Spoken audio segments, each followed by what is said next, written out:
માવઠું બંધ થવાનું નામ નથી લઈ રહ્યું અને બીજી તરફ ભાવનગર વાસીઓની હાલાકી યથાવત છે। ફરી એકવાર કમોસમી વરસાદે મહુવાને જાણે બાનમાં લીધું। ભારે વરસાદ બાદ કોટિયા ગામની નદીઓ બે કાંઠે જોવા મળી। શિયાળામાં ક્યારેય જોવા ન મળે તે રીતે નદીમાં પાણીનો એવો ધસમસતો પ્રવાહ જોવા મળ્યો કે જાણે ચોમાસું જામ્યું હોય। સતત કમોસમી વરસાદને પગલે તળાજામાં આવેલ નવી કામરોડ ગામ છેલ્લા 4 દિવસથી સંપર્ક વિહોણું બન્યું છે।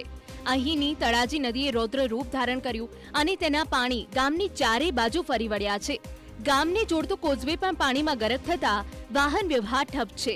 ઇમરજન્સી સેવાઓ પહોંચવામાં મુશ્કેલી છતાં તંત્રએ કોઈ તસદી ન લીધા હોવાના આક્ષેપ છે।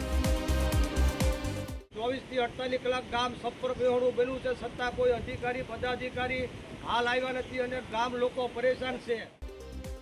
માવઠાને લીધે ભાવનગર જિલ્લાનો સૌથી મોટો શેત્રુંજી ડેમ પણ ઓવરફ્લો થયો છે। ડેમના 20 દરવાજા 1 ફૂટ સુધી ખોલાતા નીચાણવાળા વિસ્તારમાં આવેલા 17 ગામને એલર્ટ કરાયા છે।